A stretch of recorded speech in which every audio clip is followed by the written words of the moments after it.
America ఎన్నికల ప్రచార క్రమంలో ప్రెసిడెంట్ బైడెన్ భారతదేశం పైన అభ్యంతరకరమైన వ్యాఖ్యలు చేశారు. భారత ప్రభుత్వం దీనికి ఎలా స్పందిస్తుందో చూడాలి. జయశంకర్ రిప్లై ఇచ్చాడు, కానీ అది అంత ఘాటుగా ఉన్నట్టు లేదు. కారణం ఏదైనప్పటికీ కూడా. కానీ ప్రెసిడెంట్ బైడెన్ అన్న మాట ఏంటంటే, ఆయన 2 రకాల స్టేట్మెంట్లు ఇచ్చాడు.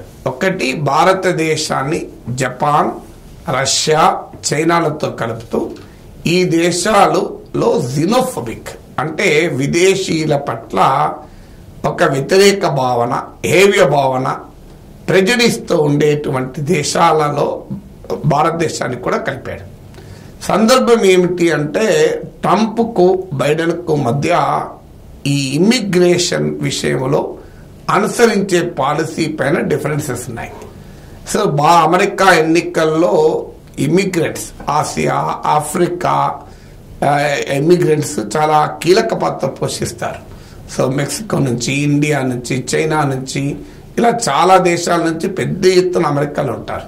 ఆఫ్రో అమెరికన్స్ అని, ఏషియన్ అమెరికన్స్ అని, ఇలా లాటినోస్, వీళ్ళంతా ఒక ఐఫనేటెడ్ అమెరికన్స్ అంటారు వీళ్ళను. సో ఇలాంటి వాళ్ళు చాలా పెద్ద సంఖ్యలో ఉంటారు. ఉదాహరణకు ఇండియన్ అమెరికన్ కమ్యూనిటీ సుమారు 40 లక్షల్లో ఉంటారు.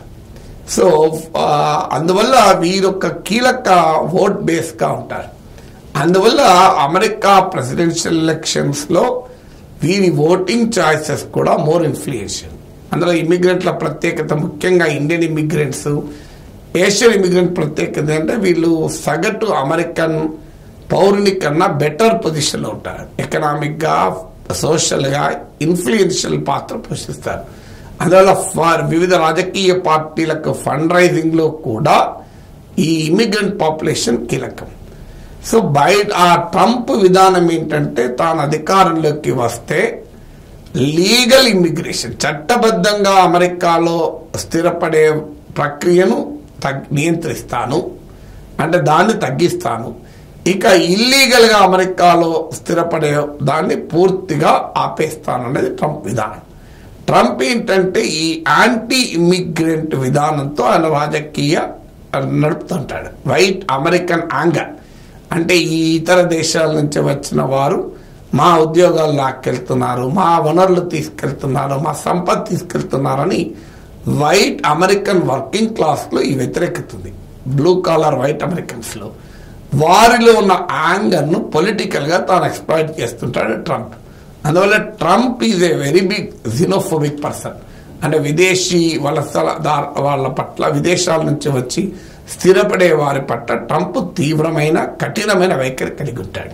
ఎందుకంటే అతని vote base Republican, conservative, white American vote base. డెమోక్రాట్లకు వచ్చే వరకు ఇమ్మిగ్రెంట్లు గన్నీగా ఓటేస్తారు. డెమోక్రటిక్ పార్టీ క్యాండిడేట్గా president Barack Obama, Afro American, Jamaica నుంచి వచ్చినటువంటి సంతతి. ఇప్పుడు బైడెన్ వైస్ ప్రెసిడెంట్గా ఉన్న Kamala Harris Indian Jamaican, Indian mother and Jamaican ఫాదర్కు పుట్టినటువంటి women. Obama Kenyan father, Kenyan ఆరిజిన్తో వచ్చిన ఆఫ్రో అమెరికన్. సో ఇలా డెమోక్రటిక్ పార్టీ నాయకుల్లో మనకు ఇమిగ్రెంట్ ఆరిజిన్స్ ఉన్న వాళ్ళు ఉంటారు. అలాగే డెమోక్రటిక్ పార్టీకి ఈ Asians, Asian American, Afro Americans కొంత అనుకూలంగా ఉంటారు. సో అందువల్ల Asian American community fund raising మీటింగ్లో మాట్లాడుతూ ప్రెసిడెంట్ బైడెన్ కామెంట్ చేశాడు, అమెరికా ఇవాళ ఈ ఆర్థిక స్థితిలో ఉంది అంటే ఇలా ఇతర దేశాల నుంచి వచ్చి ఇక్కడ స్థిరపడ్డ వారే కారణము అని చెప్తూ, భారతదేశము, జపాన్, రష్యా, చైనా ఇందుకు భిన్నమైన వైఖరి అనుసరించడం వల్ల వారి ఆర్థిక అభివృద్ధి దెబ్బతిన్నది అని కామెంట్ చేశారు. ప్రెసిడెంట్ బైడెన్ చేసిన కామెంట్లో మొదటి పార్ట్ కరెక్ట్. ఇవాళ అమెరికా ఎకానమీకి ఇమ్మిగ్రెంట్ పాపులేషన్ చాలా ఎక్కువ కంట్రిబ్యూట్ చేస్తారు. మీరు నోబెల్ ప్రైజ్ విన్నర్స్ కూడా తీసుకోండి, జనాభా నిష్పత్తిలో భాగంగా చూస్తే డిస్ప్రపోర్షనేట్గా నోబెల్ ప్రైజ్ విన్నర్స్ ఇమ్మిగ్రెంట్స్ ఎక్కువ ఉంటారు. సో అమెరికాలో కార్పొరేట్ అమెరికా లీడర్షిప్లో చూసుకోండి, డిస్ప్రపోర్షనేట్గా మీకు ఇండియన్ అమెరికన్స్ ఎక్కువ ఉంటారు. సో మీకు ఇలా వరల్డ్స్ టాప్ టెక్నాలజీ కంపెనీస్కు ఇండియన్ అమెరికన్సే సీఈఓలుగా పనిచేస్తున్నారు. టెక్నాలజీ కాదు, ఈవెన్ నాన్ టెక్ కంపెనీస్ కూడా. సో అందువల్ల ఇమ్మిగ్రెంట్ పాపులేషన్ అమెరికన్ ప్రాస్పరిటీకి, అమెరికన్ ఎకనామిక్ మిరాకిల్కు, అమెరికన్ సైంటిఫిక్ అండ్ టెక్నాలజికల్ మిరాకిల్కు సిగ్నిఫికెంట్గా కంట్రిబ్యూట్ చేస్తున్నారు. అంతవరకు నిజం. అక్కడికి ఆగితే బాగుండేది. అక్కడితో ఆగకుండా బైడెన్ ఇమ్మిగ్రెంట్స్ పట్ల, విదేశాల నుంచి వస్తున్న వారి పట్ల ఈ రకమైన జినోఫోబిక్ వైఖరి, వ్యతిరేక వైఖరి ఉండడం వల్ల భారతదేశ, జపాన్, చైనా, రష్యాల ఎకానమీ దెబ్బతింటోంది అని వ్యాఖ్యానించాడు. వాళ్ళ ఆర్థిక వృద్ధి ఆగిపోతోందని. విచిత్రం ఏంటంటే బైడెన్కు కనీసమైన ఎకనామిక్ లెక్కలు కూడా తెలిసినట్లేవు. ఇండియన్ ఎకానమీ ఈ ఫైనాన్షియల్ ఇయర్లోను, నెక్స్ట్ ఫైనాన్షియల్ ఇయర్లోను 6 to 7%, నియర్లీ 7% గ్రోత్ రేట్ ఈ ఫైనాన్షియల్ ఇయర్లో. నెక్స్ట్ ఫైనాన్షియల్ ఇయర్లో 6.5% గ్రోత్ రేట్ ఉంటుందని వరల్డ్ బ్యాంకు, ఐఎంఎఫ్ అంటే అమెరికాలోనే ఉండే వరల్డ్ బ్యాంక్, ఐఎంఎఫ్ నివేదికలే చెప్తున్నాయి. ఐఎంఎఫ్ నివేదిక మరో 0.3% అదనంగా పెరుగుతుందని జనవరితో పోలిస్తే ఇటీవల అంచనా వేసింది. సో బైడెన్ వాషింగ్టన్లో ఈ జరిగిన సమావేశంలో ఈ మాటలు మాట్లాడాడు.